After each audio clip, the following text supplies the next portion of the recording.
नमस्कार बच्चों। पिछले वीडियो में हम सूफी काव्यधारा की विशेषताओं की चर्चा कर रहे थे और मैंने जहां अपनी बात रोकी थी वहां पहुंच करके हम बात कर रहे थे धर्म और संप्रदाय के भेदों को मिटाने की। अगला इनका बिंदु है सांस्कृतिक समन्वय का सूत्रपात। पूरे के पूरे भक्त युग में यह प्रयास संतों के द्वारा, सूफियों के द्वारा, सगुण मार्गी कवियों के द्वारा, सभी के द्वारा किया गया है और यह भक्ति काल की एक बहुत बड़ी उपलब्धि है कि उन्होंने पूरे के पूरे भारत देश को भावनात्मक एकता में जोड़ने का प्रयास किया है। सांस्कृतिक समन्वय से मेरा तात्पर्य है कि इन्होंने कहानियाँ चुनी हैं हिंदू धर्म की, लोक कथाओं को, प्रेम कथाओं को चुना है और उसकी अभिव्यक्ति में कहीं कहीं इनके अपने साधना पद्धति का प्रभाव भी देखने को मिलता है। और वो समन्वय इस प्रकार से भी है कि उनके काव्य में कहीं देवी देवता आते हैं, कहीं साधु आते हैं, तो कहीं कहीं पीर भी आते हैं। इस प्रकार से उन्होंने सांस्कृतिक समन्वय अर्थात संस्कृतियों और धर्मों के अंतर को समाप्त करने का प्रयास किया है।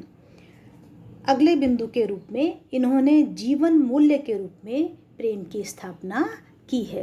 यानी प्रेम जो है वह जीवन का सबसे बड़ा मूल्य है, क्योंकि प्रेम के ही माध्यम से ईश्वर को प्राप्त किया जा सकता है।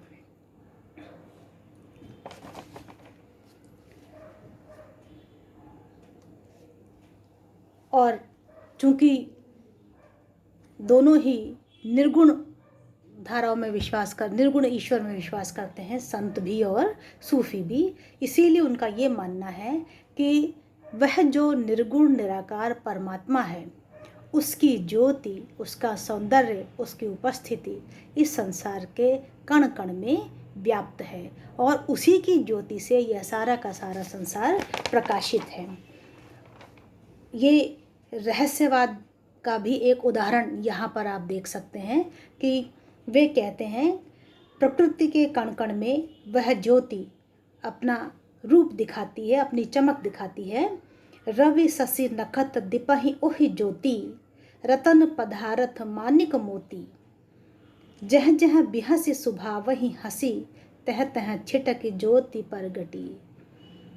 अर्थात रवि शशि नखत दिपहि ओहि ज्योति, कि सूर्य, चंद्रमा, नक्षत्र आदि सब उसी एक ज्योति से प्रकाशित होते हैं। रतन पदार्थ मानक मोती, रत्न और नाना प्रकार के जो पदार्थ हैं, बहुमूल्य पदार्थ हैं, माणक आदि हैं, मोती आदि हैं, उनमें भी उसी का प्रकाश है। जह जह बिहसी स्वभाव वही हंसी, और जहाँ जहाँ भी सुंदर हंसी हमें दिखाई पड़ती है, तह तह छिटक ज्योति परगटी, वहाँ वहाँ पर उसी परमात्मा की ज्योति प्रकट हो रही है, उसी परमात्मा की ज्योति छिटक रही है। अगला बिंदु है उन्होंने गुरु की महत्ता का प्रतिपादन भी किया है।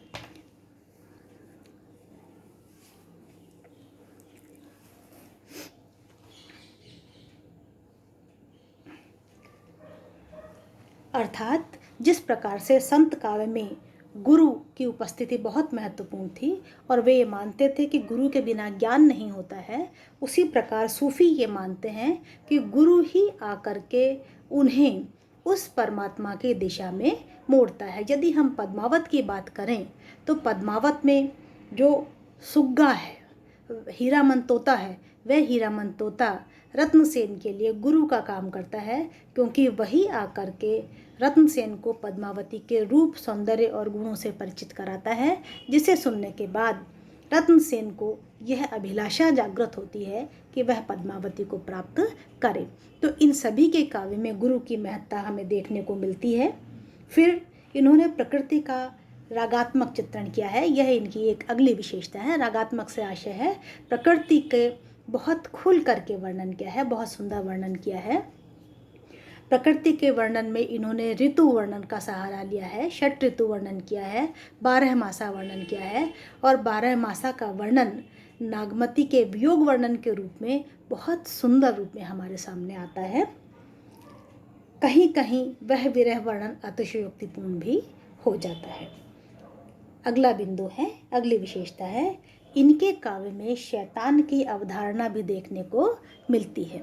जैसे पद्मावत की बात करें तो पद्मावत में राघव चेतन जो है वह शैतान की भूमिका निभाता है। इनकी साधना की 4 अवस्थाएं श्री रामचंद्र शुक्ल ने मानी है। वे कहते हैं 4 अवस्थाएं हैं, शरीयत, तरीकत, हकीकत और मार्फत। शरीयत से तात्पर्य है धर्म ग्रंथों को मानना और उसके अनुसार भक्ति करना। तरीकत का अर्थ है हृदय की शुद्धता पर जोर देना, माया मोह से मुक्ति पाना। हकीकत का अर्थ है साधक जब कुछ सिद्धियों को प्राप्त कर लेता है तो उसे भूतकाल, वर्तमान काल और भविष्य काल का ज्ञान होने लग जाता है, हो जाता है। और इसकी चरम अवस्था है मार्फत। इस अंतिम अवस्था में आत्मा का परमात्मा से मिलन हो जाता है और इसी अवस्था को अद्वैत अवस्था भी कहा गया है। अब चूंकि इन्होंने भारत देश में प्रचलित पौराणिक कहानियाँ, लोक कथाएँ, उसके साथ साथ कुछ ऐतिहासिक पात्रों का भी चयन अपने साहित्य के लिए किया है। तो जहाँ इन्होंने ऐतिहासिक पात्रों का सहारा लिया है वहाँ इन्होंने पूरी तरह से इतिहास का चित्रण किया हो ऐसा हम नहीं कह सकते, बल्कि कहीं कहीं जैसी काव्य की ज़रूरत है वैसा इसमें परिवर्तन भी देखने को मिलता है। अर्थात हम ये कह सकते हैं कि इनके काव्य में इतिहास और कल्पना का सुंदर संयोग मिलता है। पद्मावत इसका बहुत सुंदर उदाहरण है। अगली ध्यान देने लायक विशेषता है वह यह है कि इन्होंने मसनवी शैली का प्रयोग किया है। ज़्यादातर कवियों ने प्रबंध काव्यों की रचना की है, इसीलिए जैसे भारत में या हिंदी में हम महाकाव्य लिखने से पहले सबसे पहले ईश्वर की उपासना करते हैं, फिर अपने आराध्य देव की उपासना करते हैं, फिर सरस्वती माँ की पूजा करते हैं और उसके बाद फिर नायक के गुणों पर चर्चा करते हैं, वैसे ही मसनवी शैली में सबसे पहले ईश वंदना, जिसे वे हम्द शब्द कहते हैं, ईश वंदना की जाती है। उसके बाद हज़रत मोहम्मद की स्तुति की गई है। उसके बाद मोहम्मद साहब के 4 मित्रों की प्रशंसा की गई है जिसे मंकबत शब्द कहा गया है। और उसके बाद तत्कालीन जो भी शासक है उसकी प्रशंसा की गई है जिसे मदह कहा गया है। और अंत में और फिर वे गुरु की महिमा का निरूपण भी करते हैं। तो ये मसनवी की एक खास शैली है जिसका पालन इनके काव्य में किया गया है। एक और इनकी विशेषता है वो ये कि इन्होंने या सूफी साधना में ईश्वर की कल्पना पत्नी के रूप में तथा साधक की कल्पना पति के रूप में की गई है। संत काव्य में इसका उल्टा था, वहाँ परमात्मा की कल्पना पति के रूप में और साधक की कल्पना पत्नी के रूप में की गई है। लेकिन सूफी काव्य में नायिका जो है वह परमात्मा है और नायक जो है वह साधक या आत्मा है।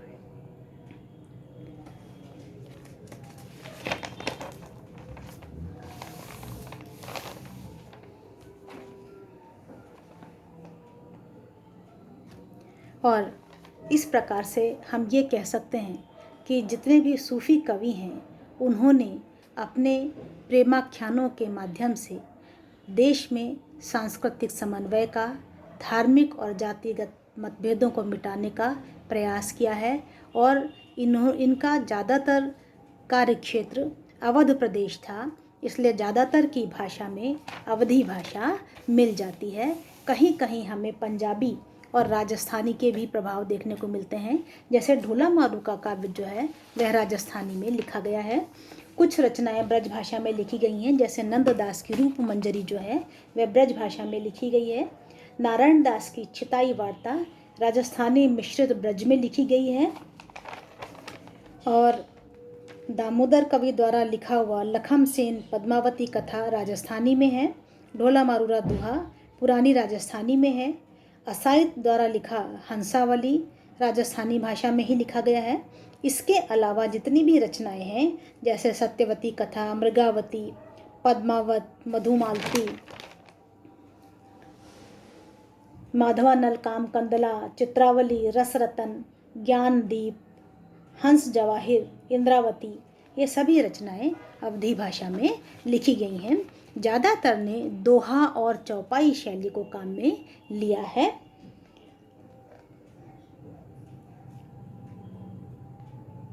और चूंकि इनकी कहानियाँ रूपक रही हैं, अर्थात इन्होंने लौकिक के माध्यम से अलौकिक प्रेम की व्यंजना की है, इसीलिए इनके साहित्य में समासोक्ति और उत्प्रेक्षा अलंकार विशेष रूप से प्रयुक्त हुए हैं। इनके अतिरिक्त उपमा, रूपक, विरोधाभास तथा अन्य अलंकारों का भी बहुत सुंदर समावेश इनके काव्य में देखने को मिल जाता है।